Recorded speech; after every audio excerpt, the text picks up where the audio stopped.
This week we have a long-distance dedication from a little boy in Saskatchewan, Canada. And he writes, Dear Casey, my mom and dad are the best mom and dad in the whole wide world. They take me to the amusement park. They buy me coffee at Starbucks. And they even let me smoke an occasional cigarette. Casey, can you play something for them? For listeners, for Mikey, I'm going to play Your Future's So Bright You Gotta Wear Shades by Timbuk3.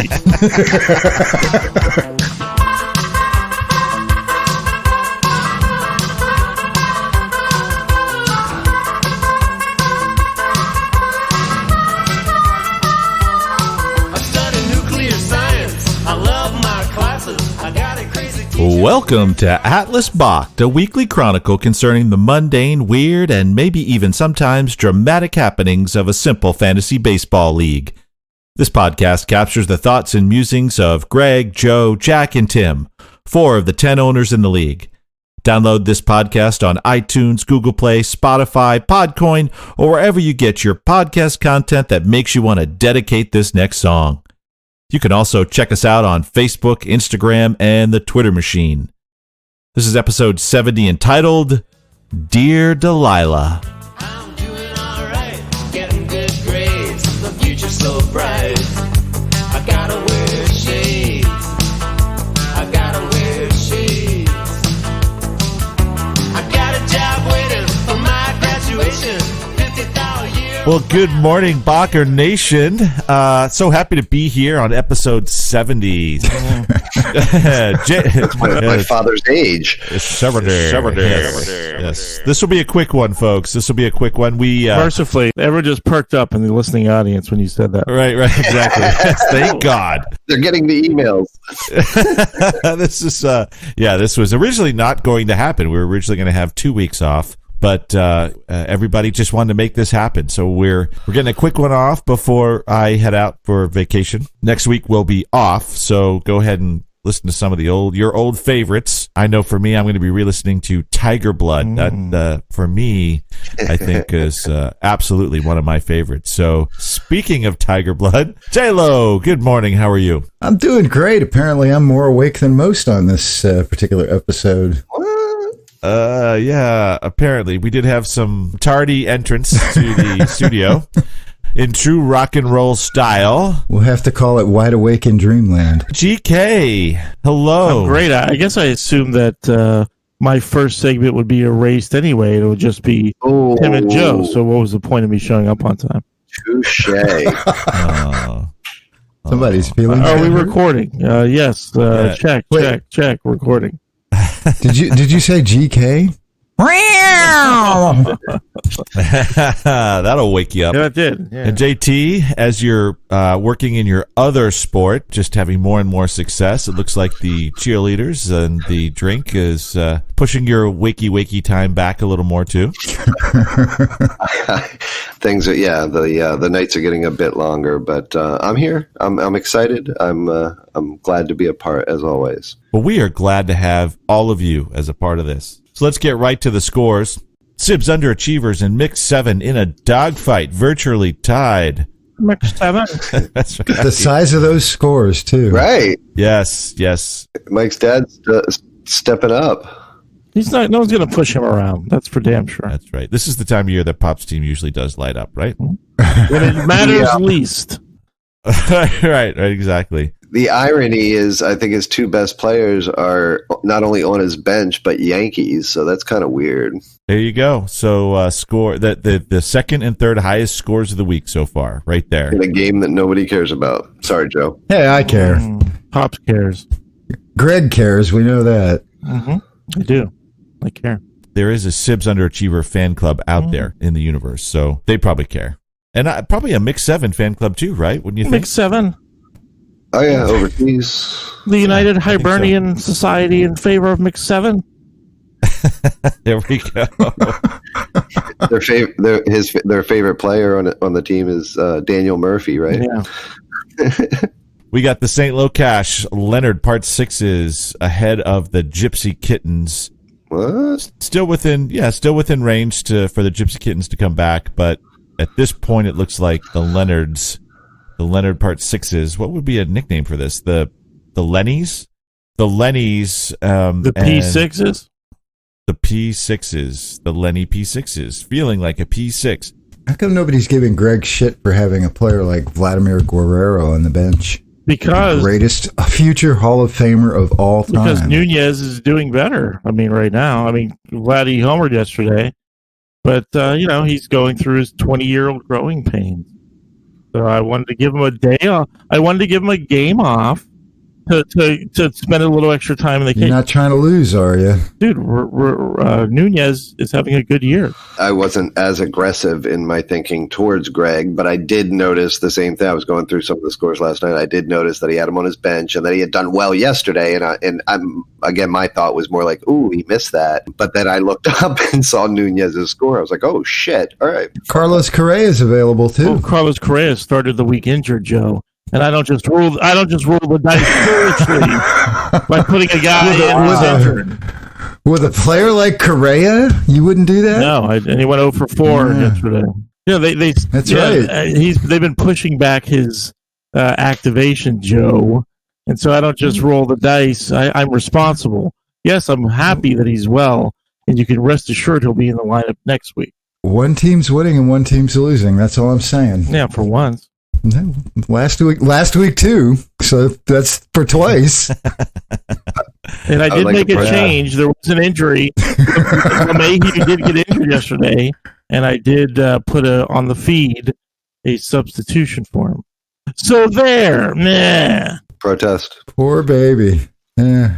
I would like to protest while Joe is obviously and aggressively responding towards Greg from last week's non-podcast that miraculously got erased when me and Greg and Joe quite a bit of shit about Joe's moves, but that got erased. So nobody out there got to hear that. They only get to hear Joe retaliate aggressively towards Greg, and I'm assuming he's trying to find something on me too at the moment. So I'm protesting this podcast. Yeah, and Tim, I think that the listeners demand that you play those, imperfect though they may be, other segments, maybe at the end of this week's podcast, so they can hear Jack and I. And honestly, the fact that Joe's microphone is muted, I don't think it'll detract all that much from the listening experience. Yeah, probably less of a... I don't know. How much more do the listeners want to hear about you and Jack, arm in arm, skipping through the field? What do you mean? Jack and I have our battles. Jack only defends me when I'm right. I mean, I was thinking, wow, Jack's defending me. How odd is that? But I think it's awfully cute. Jack's defending the truth. I was actually thinking about it this week, and there's actually only two things that seem to bring me and Greg together. It's fighting Tim and fighting Joe. Yeah. Right. I mean, we're at least strong enough to stand on our own. We don't need to look for our bronies and we're not. belly up. We're not evilly pulling the strings on the leg. We have to band together to fight your fucking evil. Well, and it just so happens that we're both intelligent, and we end up at the same, deduction usually. Again, and you're the size of Jack and I combined, so that's right. Exactly. In a wrestling match, it would be fair. All right. Well, we'll cut all that shit out. Lethal injection in the crispy chickens. Holy cannoli. Dusty said something about the crispy chickens last week. He said, they're hot as balls, I think, or something like that. That's exactly what he said. And, I'm like, okay, well, it's Scotty's team. Like, he had a good week or whatnot, but certainly their team looks pretty good right now. Yeah, solid scores really across the board. I mean, his Red Sox, thank you, Tim, are doing very well, but like I said, he's pretty solid all the way across the board at the moment. A couple of guys that, like I said, you look at the name and you're not, you question it some, but again, the playoffs is the playoffs. It all that matters is that game that week, and you happen to get a guy, even Mike's dad with Nelson Cruz having a 10 this week. You just never know. So this is exactly what you want is coming hot, in these last couple games coming into the postseason. On that same logic, with you having one of the lowest scores of the week, does that concern you? It's absolutely, sure. I again, you're going to have your back and forth. So again, I'd rather it happen now than 2 weeks, 3 weeks from now in the playoffs. But yeah, Right. if I was playing Scotty this week in the playoffs, I'd be fucked. It's kind of across the board. Everybody's just down a little bit, except of course Bryce, who decided he didn't want to play against you, son of a bitch. Yeah. So the Philadelphia experiment, Bacher Nation, is behind a little bit to the 47 Blossoms, but definitely still within the Sunday swing, the opportunity for a Philadelphia experiment to win, which I think it'll probably happen. But it is fun to see for you down for 6 days at least. And the only team that's doing worse than you right now, Swag, is the Dreamers. With the lowest score of the week. Which makes him feel better, because if he was playing the Mondays, then he would be winning. Yeah, Mikey is actually with us as well. So yeah, 3 of the 4 playoff teams have 3 of the 4 lowest scores this week. After last week where they were all the 4 high scores. Kings of the world. If the playoffs begin and this trend continues, I'd be curious how these playoff teams compare to previous year's playoff teams, just in terms of scoring, But I'm assuming at this point it's an anomaly. Although the Crispy Chickens, dare I say it, they may be emerging as the new team to beat.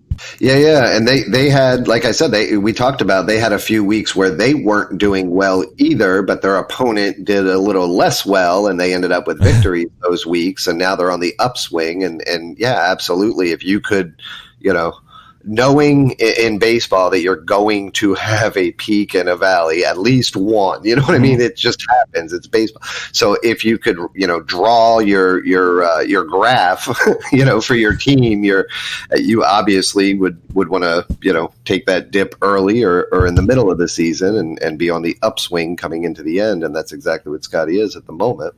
Mm-hmm. So there you have it, folks. So right now, again, the playoffs. There is still a mathematical chance as we sit here today that I am in the playoffs, but it's very slight. Again, Mikey would have to lose all of his games, and I would have to win all of my games, including this week, for me to have a shot. That's not all that impossible. It's not like we're talking about 8 games. Both are the case right now, right? Yeah. Mikey's definitely going to lose. And Tim that's for is sure. winning. Right. So Wouldn't that be a plot twist, listeners? The puppet Could be. master himself miraculously makes the playoffs. Boy. Yeah.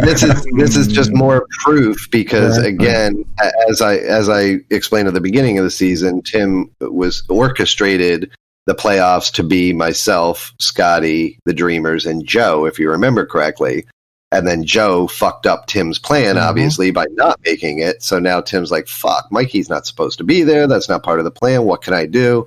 God damn it, Joe, I'm just going to do this myself. And all of a sudden has now made a playoff run of his own. So just further proof of Tim's behind the scenes, conspiracy. He is a sick, sick fuck, listeners. So on that note, let's go ahead and close the segment and come back and talk about, I have absolutely no idea, Bacher Nation. I can give you no clue as to what we're going to talk about on I have something I need your guys' opinion on. It's more of a life matter than a baseball matter. Okay, that sounds great. So we're going to come back and we're going to give GK life advice. So you're not going to want to miss this. This is the Abby Balked podcast. Yeah, this is definitely where I would come.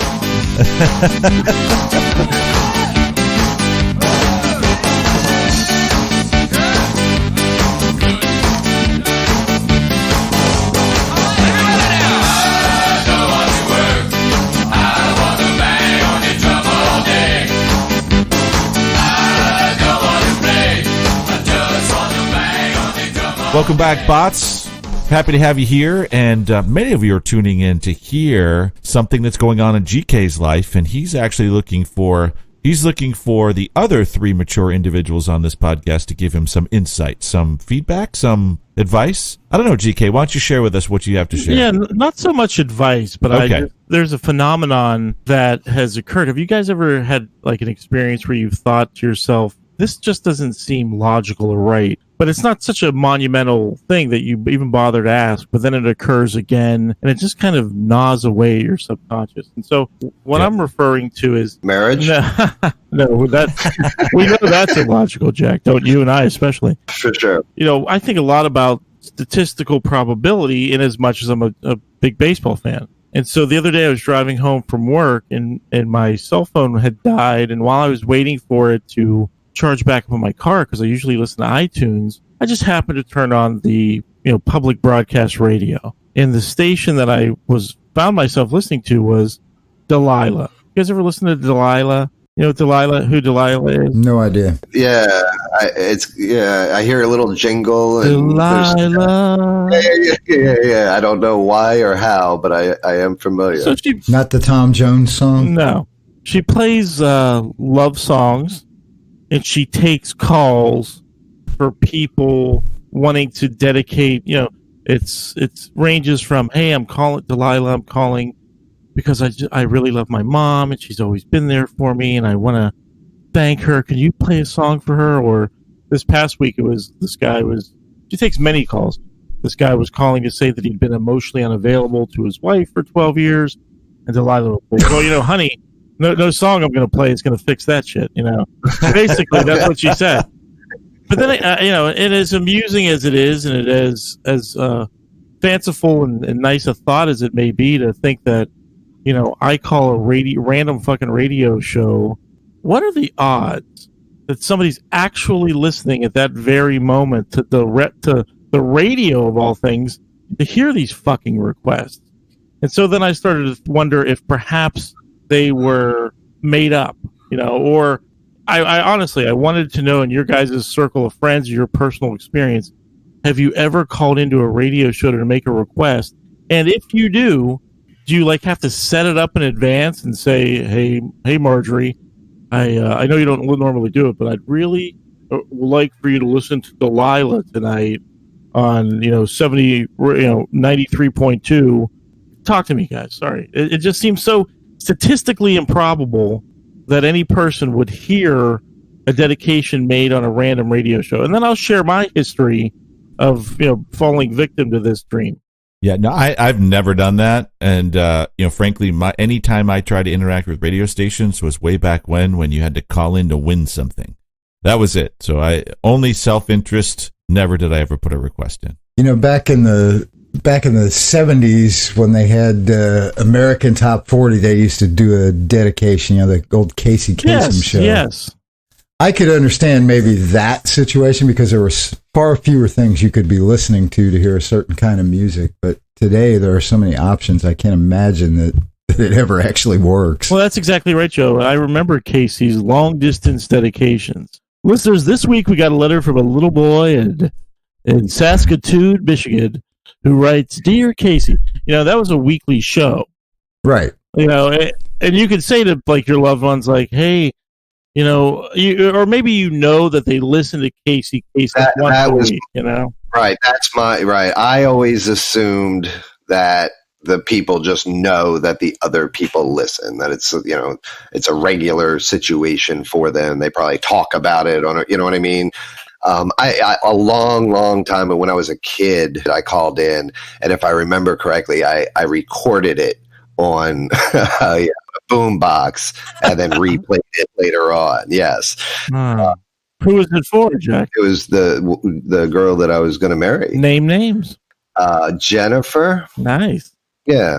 See that I get in, you record it. I mean, these people, it's not like, hey, Jennifer, I think you're hot, I love you. These are people who are I've been emotionally unavailable to my wife for 12 years. What does that even fucking mean? That's what I'm saying. He might not even listen. He probably doesn't listen. You know what I mean? Yeah. He goes and somebody that is putting that much effort in and is actually trying to accomplish something through a dedication. So my guess is that he finds out what she's doing and then hurries up and doesn't. Well, yeah. So he knows that she listens to Delilah every day. So that's where I need to go to send my message. So I don't know that it's, otherwise you're right. It's just way too random. I don't think they just shot and say, let me see, I'll call this one. Yeah, exactly. There's, billions of people in the world and, tons of radio shows out there. But I'm going to assume that in real time, my loved one happens to be listening to Delilah right now. So tried Delilah first and then the rural swap and shop or something like that next. I mean, my God, it seems absurdly hopeful that these people will listen. Okay. So there you go. Well, and I have one more. My part, when I was a kid in Pittsburgh, there was B94 was a popular radio station, and on Sunday nights they had the request and dedication show, and it was more along the lines of, now we're going to play "Human" by the Human League, and this goes out to Danny from Terry, Sally from Joe, Mandy from Mike, and like a whole list of kids. And I have to admit that at that naive young age, I used to list there pining away. And hoping against hope that I would hear that somebody had a secret crush on me. Never happened. That might explain the ghosting thing. Yeah, maybe that's what left me so bitter about these dedications. Yeah. But as I was driving home waiting for my fucking cell phone to recharge, I was like, this is insane. Nobody will ever hear this. I feel like calling Delilah and be like, Delilah, you are so irresponsible. I lost a year of my life when I was 12. This fucking guy sends this heartfelt message to his wife. She doesn't listen, but he assumes that she probably did for some absurd reason, and then when she doesn't respond in kind, he grows more distant. I mean, she's ruining lives. The one thing that I'm sure of is that you should probably bring all this up to your therapist. Okay. Like starting with your story. I think that might be where your ghosting comes from. So you guys are saying you didn't get the request I put on the air for you 3 weeks ago? Lila, I'm sending this out to my 3 best friends in the world. Sometimes I come across as the angry brother on the podcast. It's only because I want so badly for us to be successful, because I love you.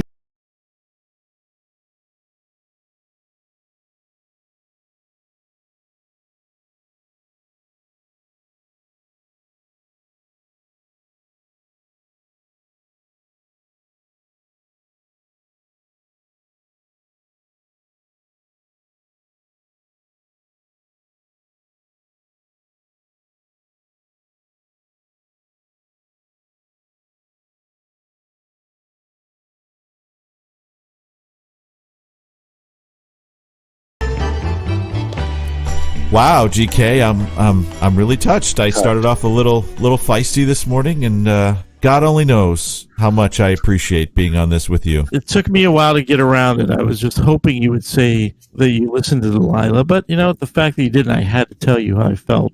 I'm not going to depend upon radio stations that I don't even know if they operate in your various markets to convey my feelings anymore. Sounds like we're making progress. Mm-hmm. I'm going to put padlocks on random bridges like they do in Paris. I hope you guys realize it.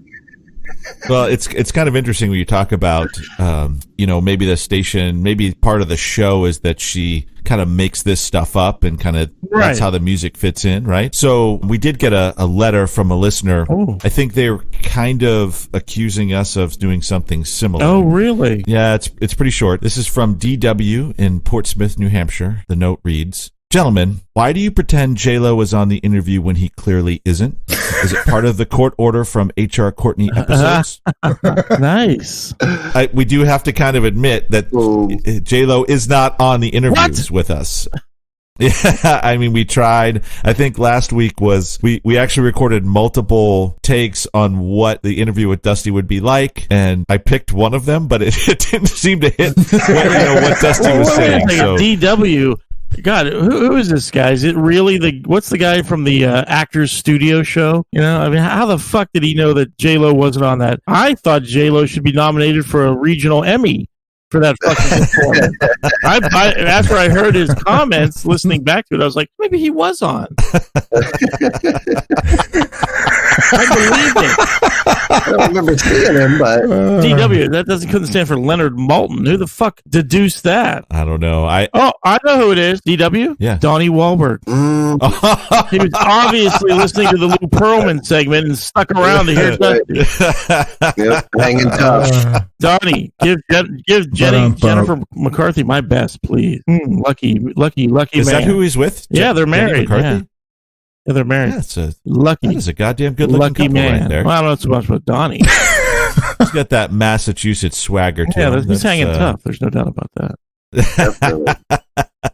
I wonder if it's difficult being Marky Mark's older brother now. Oh, I'm sorry, Mark Wahlberg. Well, they got the whole Wahlberger thing going, so I mean, he's the second most successful Wahlberg. That's something. At one point, he was the first, right? At one point, obviously, he's new kid. A year and a half, 2 years. Yeah, he's holding a job, and he grew up in Southie. He's pretty successful already by any measure. Exactly. Yeah, let's give him that. Come on.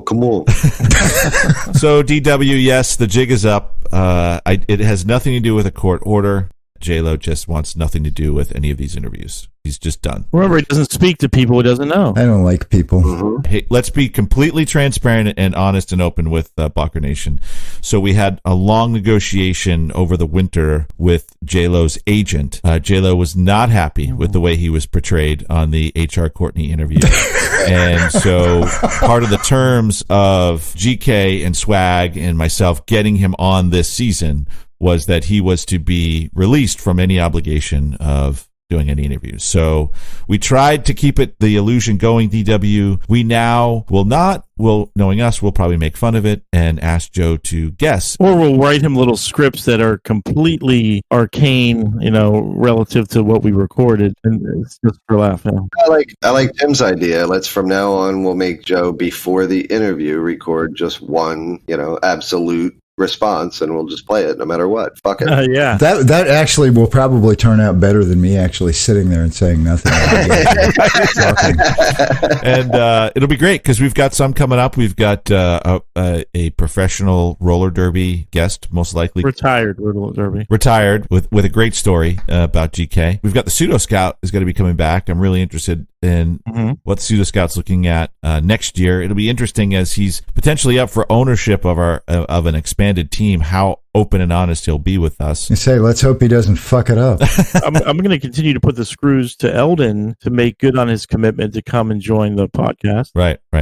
So we'll keep it hopping, and then we'd love to know, Balked Nation, as we kind of close this down and had some listener feedback and interaction. Should we do some version of Atlas Bach in the wintertime? Should we continue in some way, shape, or form, or should we take a nice little 5-month slumber like we've had the last couple of years? So, well, and I'm going to do it with the caveat, Balked Nation, that obviously we can't talk about baseball year round, but I think it's fair to say at this point that our listeners are loving our non-baseball segments equally to our baseball segments, and so we're talking about just expanded Balked Talk. That's what we do here, Balked Talk.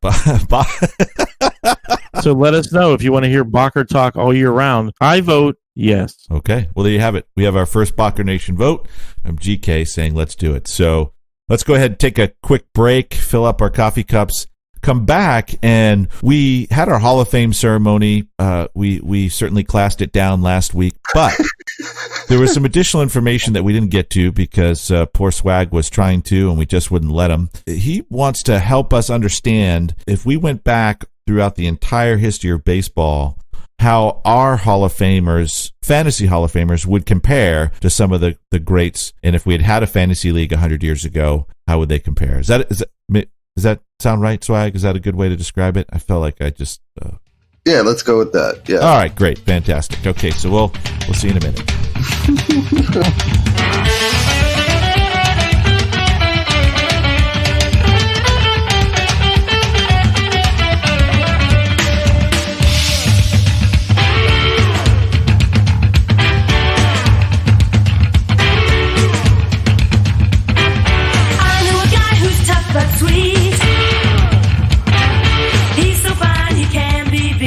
Welcome back, Balked Nation, and as promised, let's give you some perspective. What would have been some of the greatest fantasy baseball players of all time. Swag has found a way to compare different eras in baseball from a fantasy perspective. Certainly when he was sharing the information to me, I was very surprised as to how historic some of these these seasons were back in the day, and also how they compare to some of our Hall of Famers themselves. So, Swag, I'm going to move the microphone over to you and allow you to take Balked Nation on this journey through time. All right. But what I did a couple of things. So I went back just for the hell of it. I was interested in, because we did kind of combine the two past leagues together for this. So I did want to know who the top guys for juiceless were. And even more so, who are the guys that didn't qualify because they're still playing, but we think are kind of juiceless locks, that are going to be Hall of Fame guys. So I came up with two guys really really above and beyond the rest of them. So anybody want to take just a guess? Guys that are still playing now that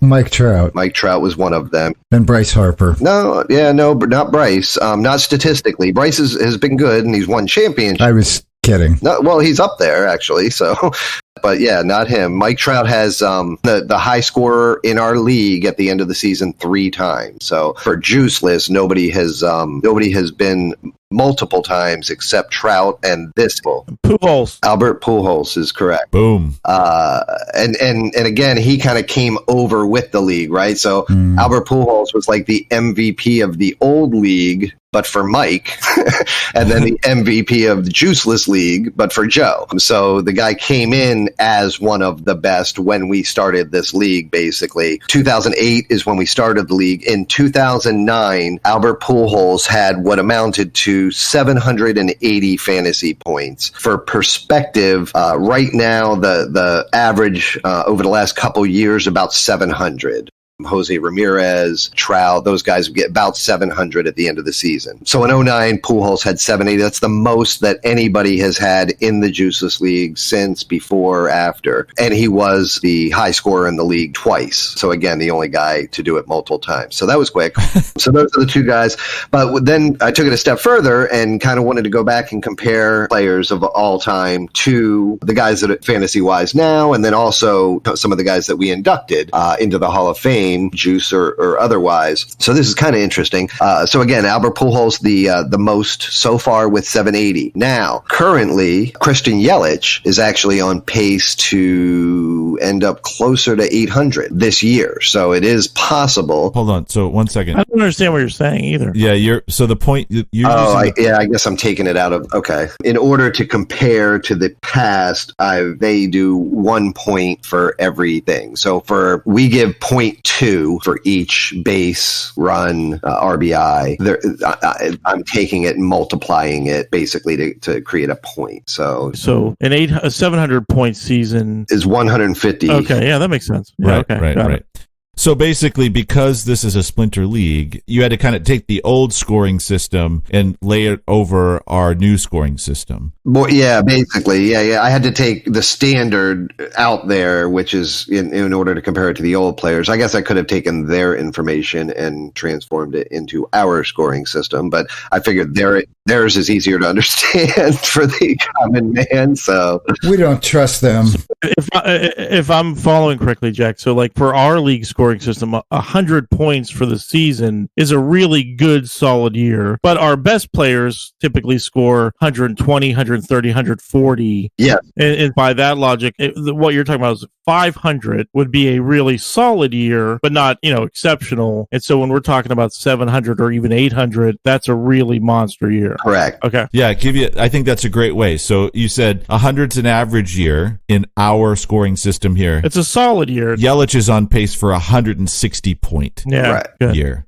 To give you an idea, where we said 140 is really good, a heck of a year. Yeah, so that's okay, good. So I'm glad we were able to. So what you're saying is he's having a solid and a half year. Yeah, that sounds less impressive, but yeah, it sure does. Yeah. Our scoring leader, this is kind of interesting. Since that Pujols that I mentioned, our scoring leader every year in this league has been no less than 136 and no more than 149. So they're all within that realm. Okay. And oddly enough, number 2 is Matt Kemp. So as I said, Pujols holds the record for Juiceless. Yelich is definitely challenging it this year, as are Trout and Bellinger, but Yelich the leader. So how does that compare to the past? So first we'll go through the guys that we talked about last week. Again, these are part of the 25 greatest fantasy seasons of all time. A-Rod, his best season was 814. So again, Pujols and Yelich are comparable, basically. Yelich is on pace to be better than A-Rod was in his best season on steroids. Larry Walker was 818. Larry Walker's best season was actually better than A-Rod's. Mark McGwire, 824. Sammy Sosa, 845. Wow. Barry Bonds' best season, same as Sosa, 2001, 877 fantasy points. Woo. Damn. So again, I'm just going to convert that to Juiceless, right? So that's 877 times 0.2 is 175 and a half. Yeah. Yeah. Wow. Yeah. Yeah. It was insane. He was, I think his on base was it over 500 that year? Yeah. Wow. That's when they would walk him and he had bases loaded type thing. Yeah. So 877, that's the most points that we've ever seen playing fantasy baseball. However, if you had gone back through the ages, Barry Bonds is actually better. His best season was actually better than Ted Williams. Oh, ouch. Whose best season fantasy-wise would have been 840 points. Pretty sure Ted Williams wasn't using steroids, though. Still better than most of the juicers, but... He's taking bennies in the dugout. Bond's best season better than Ty Cobb's best season at 851 fantasy points. What a dick. Ty Cobb just breaking the top 10 of all time. But the two guys that literally, of the top 25, I think I've mentioned everybody. Maybe there's a Jimmy Fox and a Hack Wilson in there, but otherwise, there are multiple Lou Gehrig's and multiple Babe Ruths. They dominate this list. Lou Gehrig, his highest is number 2 for the season. His fantasy points for the season would have been 896. Ooh. It was 1931. Wow. In 1927, which is the third greatest fantasy season ever, he had 892 fantasy points.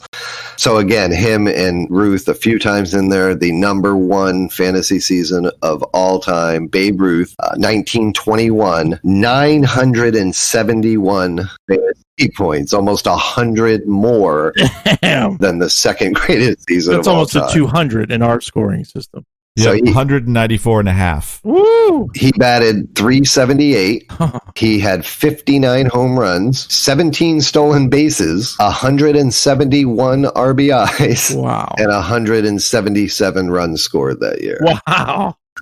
See, this is exactly why baseball is a great game. We can actually sit here and have this conversation about this kind of stuff. We don't have to worry about whether the rules changed for, make it easier for a receiver to catch a ball, that kind of shit. You can directly go back and correlate it to what's happening. Yeah. I love it. The only difference back then is like half the guys on these major league rosters were just like average guys off the street. You know what I mean? Like they weren't the elite athletes that, there was Ruths and Gehrigs, and then there were Greg Crows who were playing out there too, I think you're being quite generous there. If Greg was on the mound pitching, that's the day that Gehrig would hit 5 fucking I mean, I tweeted there on the Atlas Bach Twitter feed this week. I put a picture of Honus Wagner and Babe Ruth posing with a fan, and they're in uniform. I'm presuming that's while they were both still playing, and they looked to me like 60-year-olds, honestly. But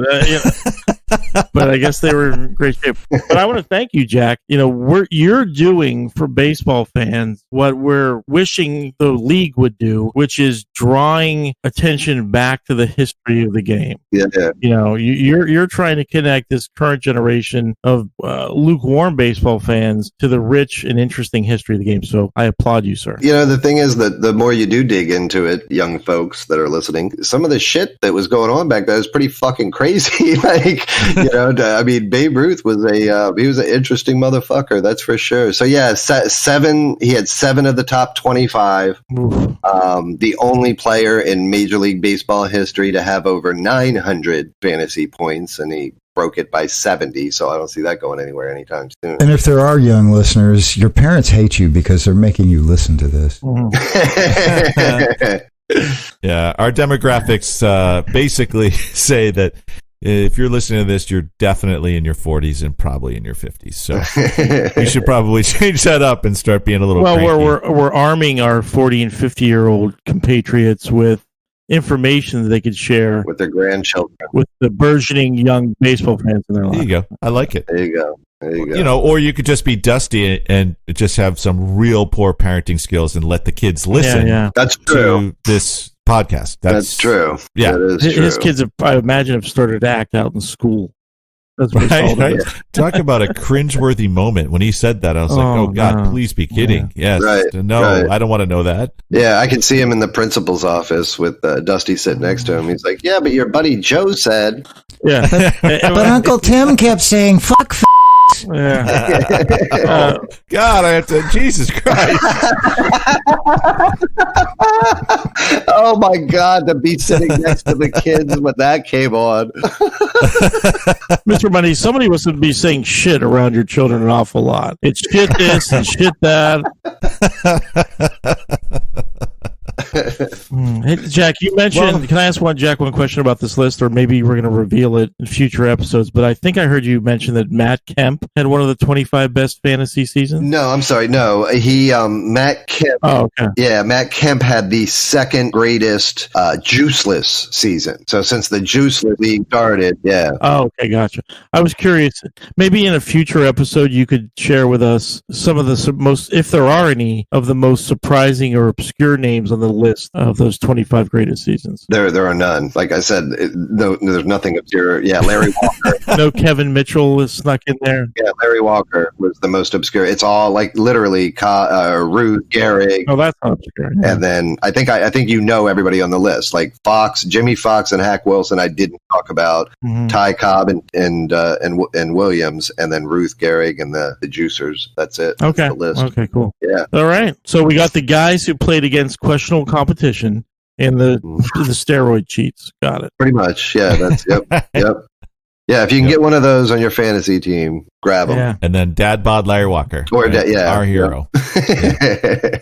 Okay, guys. Well, listen, I hope you have a great week off. As a reminder, Baka Nation, we will not be putting a podcast out next week. Sorry to bring you down, but we'll be back the week after, and we'll have a lot to talk about, including the playoffs. I think this is one of the most exciting playoffs in years. I think there's some really good teams in the playoff hunt right now. I think the 4 teams that are, we're going to be playing the playoff game. We'll be at the end of the first playoff game when we come back. Is that correct? Because this is right 17. This is 18. You got 20 weeks, I thought. Oh no, one more game. Okay, perfect. Yeah. Remember that? Remember you made that decision? Yeah. That's right. I don't remember. Tim, can you put on a best of episode the week we're off?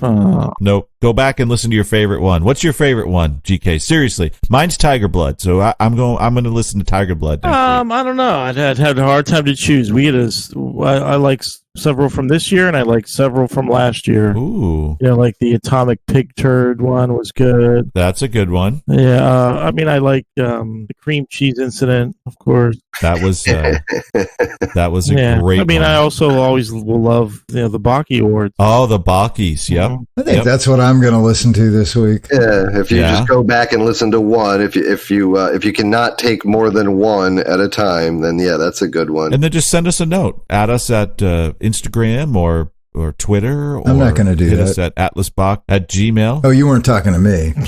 No, wasn't talking to you.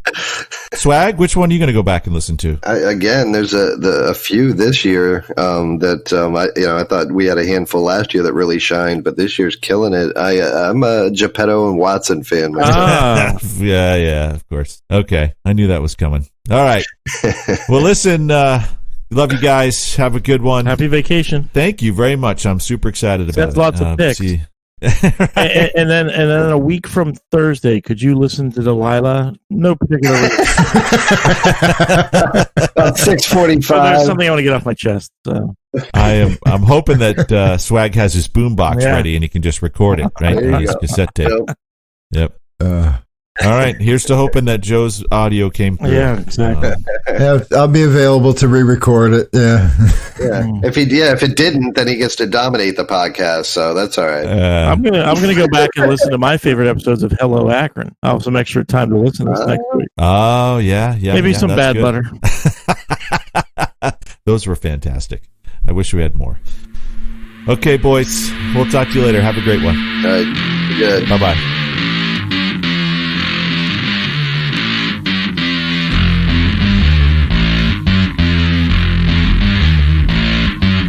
Living it up is a big ticket's good for you.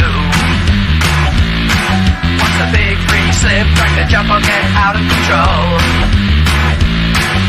You put yourself down, you'll never win, get out of that hole.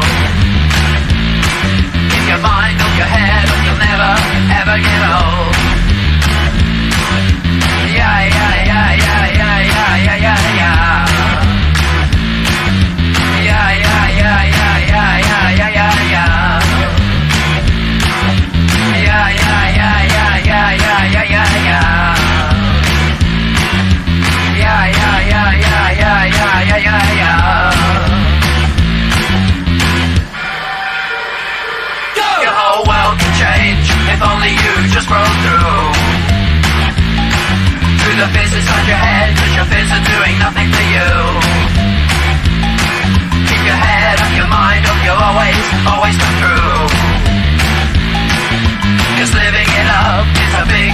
good for you.